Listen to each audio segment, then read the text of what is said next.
በተለያየ ዓለም የተለያዩ የትምህርት አይነቶችን ተምሬያለሁኝ። የተለያዩ የምርምር ስራዎችን ሰርቼ ሀብትና ንብረት አካብቻለሁኝ። ከአሜሪካ እስከ አውሮፓ፣ ከኤዥያ እስከ መካከለኛው ምስራቅ ያሉ ሀገራትን አካልዬ ከ3ም 4 ዲግሪዎችን ሰባስቤያለሁኝ። በቁሳዊ ሀብትና ንብረት የፈለኩትን ነገር በፈለኩበት ጊዜና በፈለኩበት ቦታ በፈለኩበት ሁኔታ ማድረግ የሚያስችለኝ ሀብትን ፈጥሬ ነበርም። ስሜ ክብሬ ከፍ ብሎ እዚህም እዛም በድርጅቶች የመፈለግ ታላቅ ሰውም ተብዬ ነበርም። ነገር ግን ጽሞና፣ ሰላም፣ ፍጹም የሆነ ደስታ ከልቦና የርቆ መንፈስ የሚቀበዘበዝ ገንዘብና ሀብት የማያሳድድ እጅግም ብኩን ሰው ነበርኩኝ። ደስታን በገንዘቤ ለማግኘት ያልፈነቀልኩት ድንጋይ፣ ያልገባውበት፣ ያልወጣውበት፣ ያልወረድኩበት ሀገርና ቦታ የለም። ያልሄድኩባቸው መዝናኛዎች፣ ያላየዋቸው ቅንጡ ሆቴሎችና እጅግ ማራኪ የሆኑ የተፈጥሮ ገጽታዎችን ተመልክቻለሁኝ።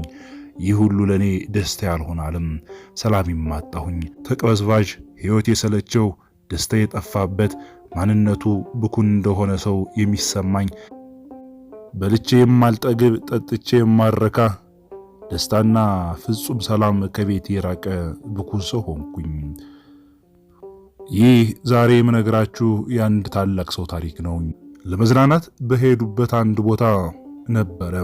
በእግዚአብሔር ልዩ አጠራር በገዳማት ተጠርተው ጨርቄንና ማቄን ሳይሉ ሁሉን ነገር ትተው በምነና ሕይወት ውስጥ እረኛ ሆነው የኖሩትም አወረኛም።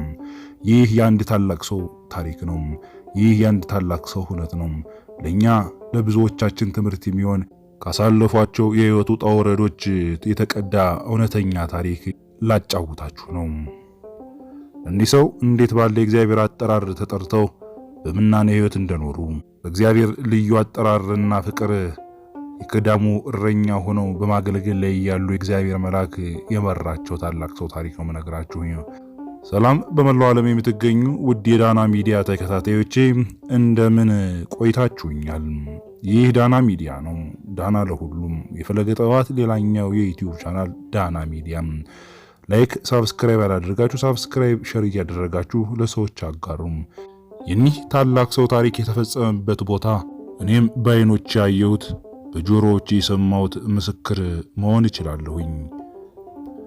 ወደ ፕሮግራማችን እናቀናለን።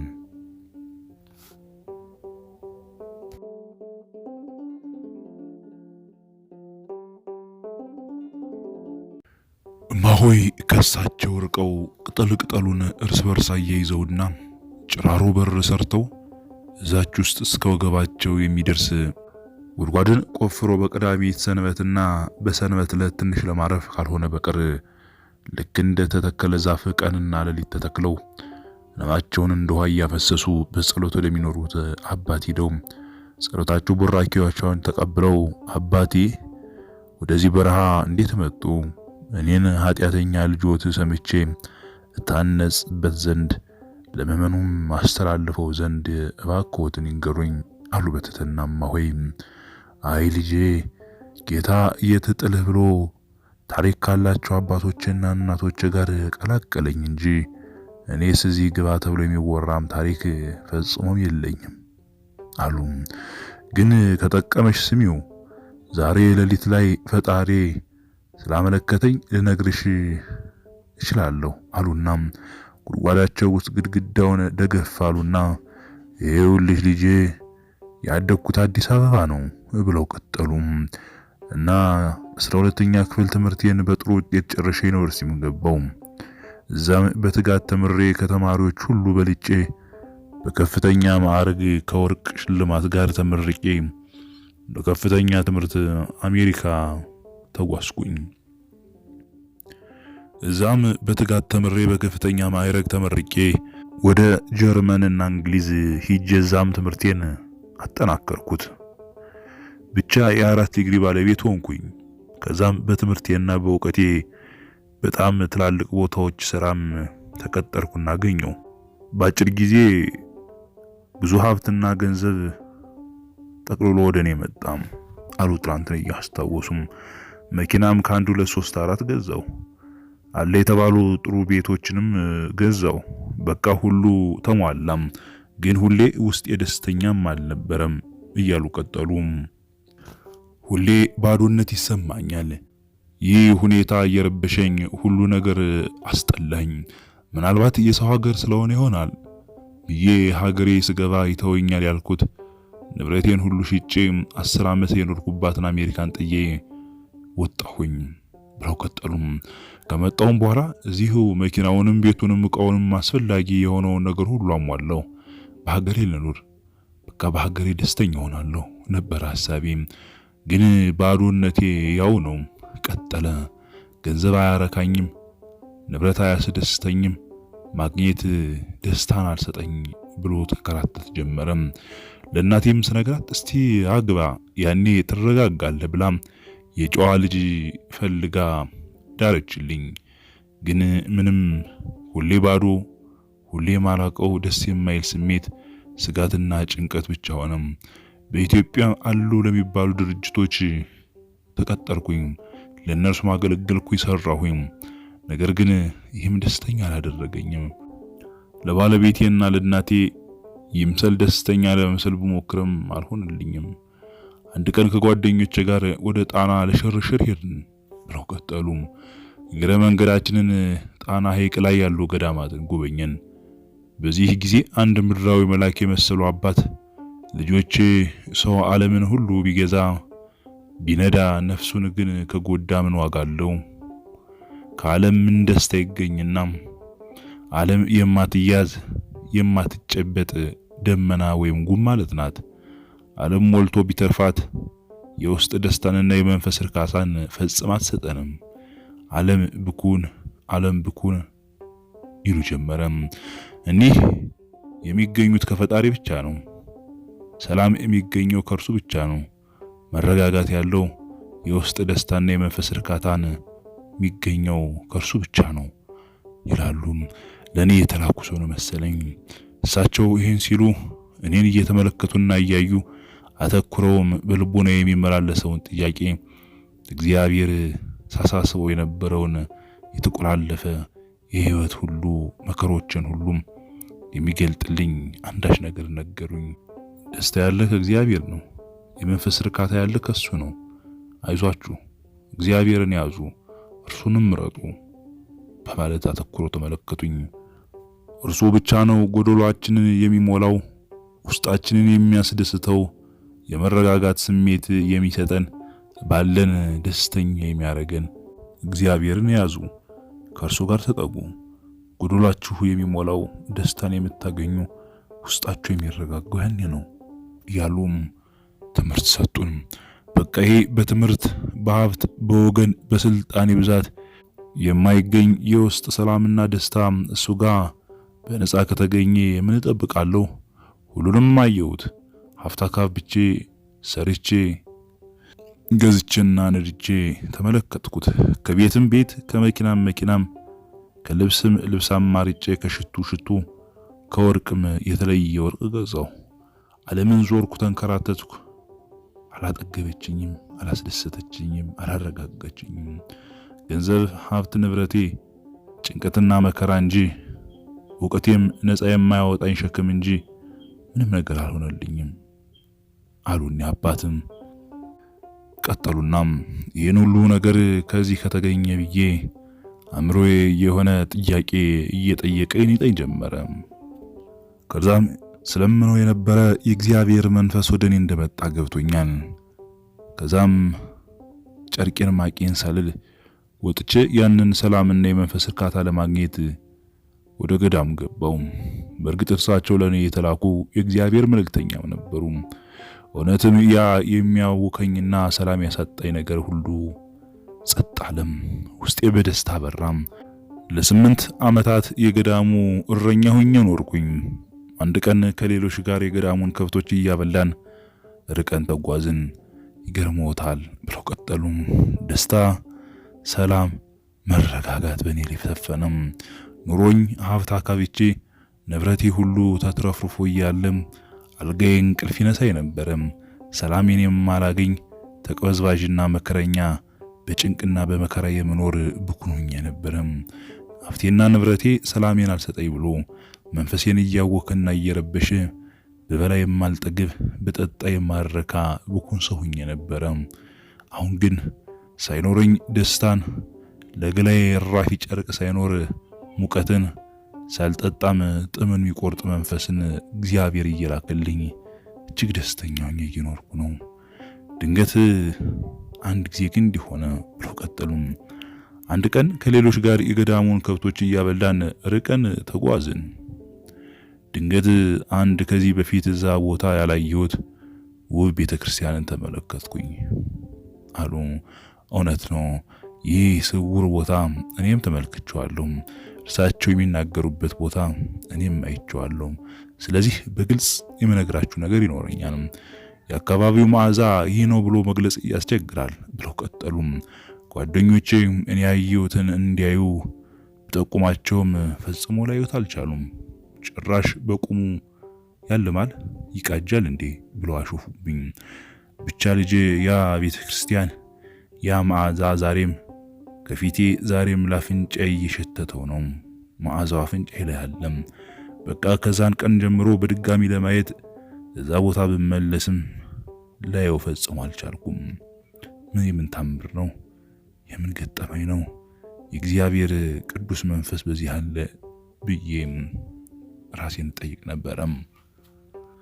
ቀጠሩና አጥር ላይ ያንጠለጠሉትን ኮዳ እያሳዩት አንድ ቀን ዛሬ ፈልጌ ካላገኘሁት አልመለስም ብዬ ለራሴ ቃል ገብቼ በዚህ ኮዳ ውሃ ይዤና ኩርማንዳቤ ይዤ ወጣው ብለው ቀጠሉም። በነገራችሁ ላይ እንዳልኳችሁ ይህ ቦታ እኔም በቅርቡ የሄድኩበት ቦታ ነው። ስለዚህ ታምራዊ ቦታ እነግራችኋለሁኝ። በጫካ ላይ ያለ ቤተክርስቲያን አንዳንድ የሚገለጥ አንዳንድ የሚሰወር መዓዛ ቅዱስ የሆነው ጣዕመ ዜማ የሚሰማበት እጅግ ግሩምና ድንቅ የሆነ ስውር ቤተ መቅደስ እርሳቸው በዚህ ታሪካቸው የገለጹት እኔ ማረጋግጥላችኋለሁ። ወደዚህ ገብቼ በጫካው እዚህና እዛ ስል ድንገት በሌሊት በስውሩ ቦታ ላይ ተገኝቼ ያየሁትንም አጫውታችኋለሁ። ቦታው ለብዙዎቹ ጠፍ ነው የማይታይ ነገር ግን የተሰወረም። ይሄን አረጋግጥላችኋለሁ። ጫካ ለጫካ ስዘዋውር እያሉ ቀጠሉ።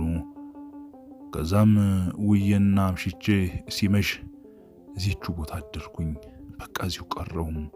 ያ ሰላም፣ ያ መንፈስ እርካታ፣ ያ ባዶነቴ በጌታዬ ተሞልቶ ሄው እግዚአብሔር ወደዚህ ቅዱስ ቦታ አምጥቶኝ በየት ታምር በምን አይነት መንገድ እንዴት ስባላ እንኳን እዚህ እንዳደረሰኝ አላቅም። 12 ዓመቴ በደስታና በሰላም ከፈጣሪ ጋር እየኖርኩኝ ነው ብለው ፈገግ አሉ። ያ ምፈልገው ሰላም አገኘሁት። ያ የመረጋጋት መንፈስ ሀብቴና ንብረቴ ገንዘቤና ስልጣኔ መናዘዝና ማዘዙ መንዳትና መግዛቱ ያላስደሰተኝን ደስታም ይሄው በራፊ ጨርቅና በጥሪኝ ውሃ እግዚአብሔር በደስታ አጥለቅልቆኝ ይኖራሉ አሉ። ዲግሬ፣ ዕውቀቴ፣ ትምህርቴ፣ ምርምሬ እድሜ ልኬን የፈጀውበት ሀብቴና ንብረቴ እንዲሁም ቤተሰቤ ያልሞሉልኝን ባዶነቴን ፈጣሪ ሞልቶልኝ ይሄው በደስታ እየኖርኩ እገኛለሁ። እግዚአብሔር ቸር ነው።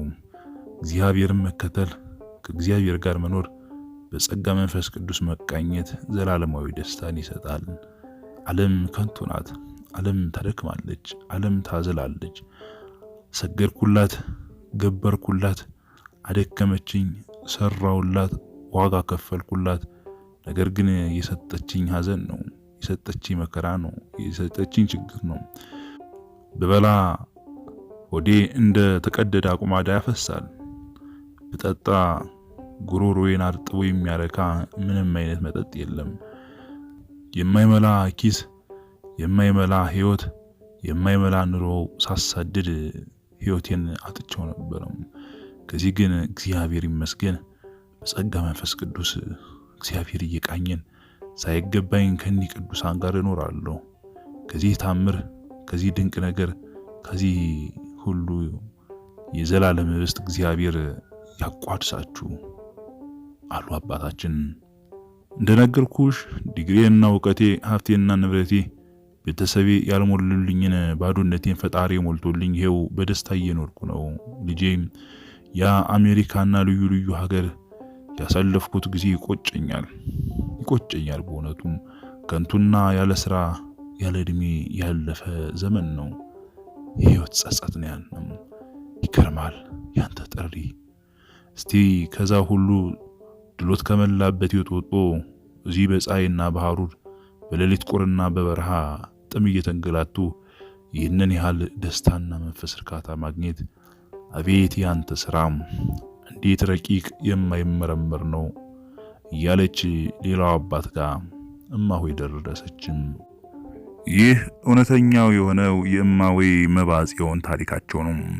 በኢትዮጵያ ምድር ያልተነገረ እንጂ ያልተሰራ፣ ያልተፈጸመ እንጂ ያልተተገበረ ነገር የለም። እግዚአብሔር ዛሬም ልጆች አሉት። እግዚአብሔር የሚታገሉለት ስጋና ነፍሳቸውን አስታርቀው በቅድስናና በንጽህና የሚኖሩ ስጋቸውን ገርተው መንፈሳቸውን ልልና ከፍ ያደረጉ በንጽህና በቅድስና እየኖሩ እግዚአብሔርን መንገድ መርጠው ስለ ሀገርና ስለ ሕዝብ የሚጸልዩ ዛሬም በኢትዮጵያ ምድር አሉ። የእማሆይ መባጽዮን ታሪክ ነው። እንደነገርኳችሁ እማሆይ መባጽዮን ገና ልጅ እያሉ ከቤተሰቦቻቸው ጋር እየኖሩ ባለበት ጊዜ ውስጥ ቤተሰቦቻቸው ሊድሯቸው ቀን ተቆጥሮ እያለ ድንገት እግዚአብሔር መልአክና ስውራን አባቶቻችን ከቤቷ አውጥተው ወደ አንድ ቅዱስ ቦታ ወስደዋታል። የዛኔዋ ብላቴና የዛሬዋ እማሆይ መባጽዮን ከዛም የእግዚአብሔር መሪነትና የመላእክቱ ረዳትነት የቅዱሳን አባቶችም መሪነት አብሮ ተከትሎ ይችን ብላቴና ወደዚህ ምድር ይዘዋት መጥተዋል። ይህ ደብረ ወገግ ነው። በደብረ ወገግና አካባቢው ያለ ቅዱስ ቦታ። ከዛም በኋላ እዚሁ ውሃ ስር ምንጭ አካባቢ ተገኝታ በእማሆይ ሰበነ ማርያም አማካኝነት ተገኝታለች። ከዛም በኋላ ወደ ገዳሙ ወስደዋት ማና መጣሽ እንዴት መጣሽ ሲሏት መላእክት እየመራት ቅዱሳን አባቶቻችን በሌሊት ይዘዋት ከቤት እንደወጡና ያንቺ መኖሪያሽ ትክክለኛ ቦታው እዚህ ቤት ሳይሆን በገዳም ነው፣ በዛም እግዚአብሔር የፈቀደልሽ በርካታና ታምራት የሚደረግበትና የሚፈጸምበትን ስራ ትመለከቻለሽ፣ በብሕትውናና በጽድቅ ሕይወት ትመላለሻለሽ፣ ተነሽ ብለው ይዘዋት እንደመጡ ተናገረች። ከዛም በኋላ እግዚአብሔር ፈቅዶላት በዚሁ ገዳም አድጋ ካደገችም በኋላ መንኩሳ በስውራን ዓለም ውስጥ ያሉ ቅዱሳንን ታምርና ድንቅ የሚያስብል ስራዎቻቸውን ታይና ትመለከት፣ ለዓለምም ለሕዝብም ታቀርብና ታደርስ ዘንድ እግዚአብሔር ፈቅዶላት በእኛ ዘመን ያየችውን የሰማችውን የትላንትናዋ ብላቴና የዛሬዋ እማሆይ መባጽዮን ለሕዝብና ለምእመናን ይደርስ ዘንድ የበረሃ ምስጢር በሚለው ጽሑፋቸው ላይ ይህንን የመሰለ ድንቅ ነገር እያሰሙንና እያስደመጡን ይገኛሉ። ይህ በዘመናችን የተደረገ ታምር ነው። በእርግጥ እናታችን መባጽዮን በሕይወተ ሥጋ ይኖሩ ወይም በስውራኑ ዓለም ይሰወሩ አይታወቅም። በእግዚአብሔር ጸጋና በእግዚአብሔር ምሕረት በእግዚአብሔር ፈቃድ ያዩትን የተመለከቱት ታምራት ግን እንዲህ ባለ ሁኔታ ለኛ ጠነክር ያበረታን ዘንድ ይዘውልን ቀርበናል። ቅዱሳን አባቶቻችን ረድኤትና በረከት ከኛ ጋር ለዘላለም እንዲሆን እኛም እንለምናለን። ቀጣይ የሚያስገርሙና የሚያስደንቁ ታሪኮችን ይዤላችሁ ቀርባለሁ። እግዚአብሔር አምላካችን ምድራችንን ያለ ደህናና መልካም ሰዎች አልተዋትም። ይህንን ስንሰማ ደስ እንሰኛለን፣ ተስፋችን ይመላል። ወደፊት ለመጓዝ ተስፋ ሰንቀንም ኢትዮጵያን ለመጠበቅና ለማየት ነገነታችንን በጉጉት ለመጠበቅ የታደልን እንሆናለን። ሰላም በመላው ዓለም የምትገኙ ውድ አድማጭና ተከታታዮቼ፣ ይህ ዳና ሚዲያ ነው። የፈለገ ጥበባት ሌላኛው ክፍል እና ገጽ ነው። ይህ የዩቲዩብ ቻናል ፈለገ ጥበባት አንድ በሪፖርት ምክንያት ለሰዎች እንዳይደርስ በመደረጉ ምክንያት 62000 ላይ ተከታይ ያለው ያንን የዩቲዩብ ቻናላችን ለጊዜው በዛ እየለቀቀን አይደለም እንገኘው። ይህን ተመራጭ የዩቲዩብ ቻናል ከፍቻለሁ። በዚህ የገባችሁ ሰብስክራይብ ያደረጋችሁ ሰብስክራይብ ያድርጉ፣ ሼር ያደረጋችሁ ሌሎች እንዲደርስ አድርጉ። በሐሳብ መስጫ ሳጥን ሐሳቦቻችሁን አስቀምጡ። ዳና ሚዲያ በመላው ዓለም የሚታወቅ ስም ነው። ዳና በኢትዮጵያ ትርጉም አሻራ ማለት እንደሆነ ትርጉሙም አደራ ፈላጊና ተመራማሪ ጠያቂ እንደሆነ ልንረዳው ይገባል።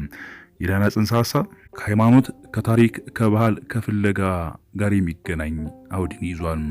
ዳና ሁለገብ ነው። ሁለቱንም የሚዳስስና የማይዳሰሱ የሀብት አይነቶችን የሚወክል ሚስጥራዊና ለትውልድ የሚተላለፉ እውነቶችን የሚንጸባረቁበትና አስተዋይና ኃላፊነት የተሞላው ኑሮን የሚደግፍ የዩቲዩብ ቻናል ነው። ዳና አሻራ፣ ዳና ሚስጥር፣ ዳና እውነት፣ ዳና እውቀት፣ ዳና ብልሃት ከአባት ወደ ልጅ የሚተላለፍ ውርስ እንደማለት ነው። ዳና ለሁሉም እያልኩኝ በቀጣይ ፕሮግራም እስክንገናኝ ድረስ ሰላም በያላችሁበት፣ ሰላም ለኢትዮጵያ፣ ሰላም ለዓለም ሁሉ እያልኩኝ እዚህ ላይ እሰናበታችኋለሁ።